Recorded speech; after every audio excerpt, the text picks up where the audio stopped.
भगवान हमें वही देते हैं जो हमारे मुक्ति के लिए आवश्यक होता है, लेकिन शायद हम उनसे वो मांगते हैं जो हमें इस संसार में और अधिक बांध देगा।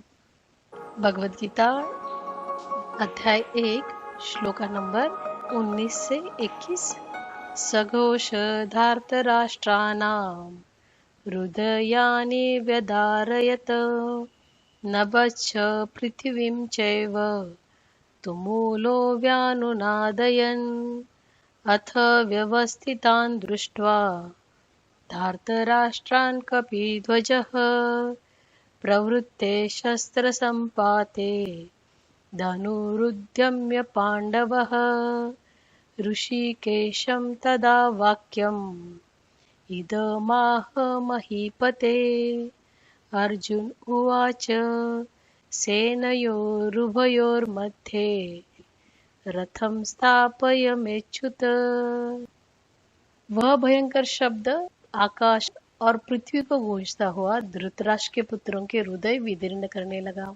हे पृथ्वीनाथ, फिर उस शस्त्र चलाने की तैयारी के समय युद्ध के लिए सजकर डटे हुए धृतराष्ट्र के पुत्रों को देखकर कपिध्वज अर्जुन धनुष उठाकर श्री कृष्ण से इस तरह से कहने लगा कि हे अच्युत, मेरे रथ को दोनों सेनाओं के बीच में खड़ा रखिए। अब हम देखते हैं इसका शब्दार्थ क्या है। वह भयंकर शंखनाद आकाश पृथ्वी को गूंजता हुआ धृतराष्ट्र पुत्रों के हृदय विदीर्ण करने लगा। जिसके रथ पर गुरु तत्व हनुमान जी विराजमान है और जिसका रथ स्वयं परमात्मा चला रहे हैं, वो अर्जुन धनुष उठाकर कहता है, हे अच्युत, मेरा रथ दोनों सेनाओं के बीच में ले चलिए। अब हम देखते हैं इसका गूढ़ार्थ क्या है। यह लड़ाई धर्म और अधर्म के बीच में चल रही थी, जहां पांडव धर्म के और कौरव अधर्म के प्रतीक है। पांडवों ने पहले भी राज्य धर्म पूर्वक किया, वनवास भी धर्म पूर्वक स्वीकार किया और राज्य भी धर्म के मार्ग से ही वापस मांगा। इसी कारण वे धर्म के पक्ष में थे। अर्जुन ने धर्म का मार्ग चुना, इसलिए उसके रथ पर गुरु की कृपा का ध्वज है और उसकी दिशा स्वयं भगवान तय कर रहे हैं। धर्म की यह शक्ति जब प्रकट हुई तो कौरवों का हृदय विदीर्ण हो गया। अब हम देखते इसका संबंध क्या है। इस श्लोक का संबंध पिछले श्लोक से है, जहां भगवान श्री कृष्ण, अर्जुन और उनकी सेना ने अपने अपने अलौकिक शंख बजाए। अब हम देखते इसका निष्कर्ष क्या है। यहाँ अर्जुन यह जानता है कि परमात्मा स्वयं इसके रथ के सारथी है, जो उसके रथ को चलाने वाले हैं।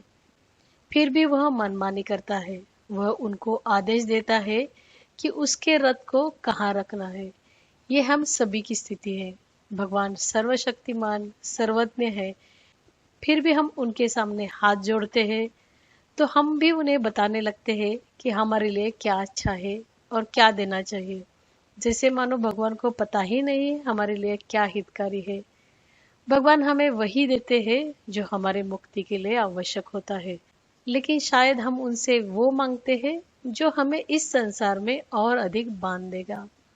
आपको ये वीडियो पसंद आया हो तो लाइक करें, शेयर करें और चैनल को सब्सक्राइब करें ताकि अगले जो श्लोका है आपसे मिस ना हो। Thank you.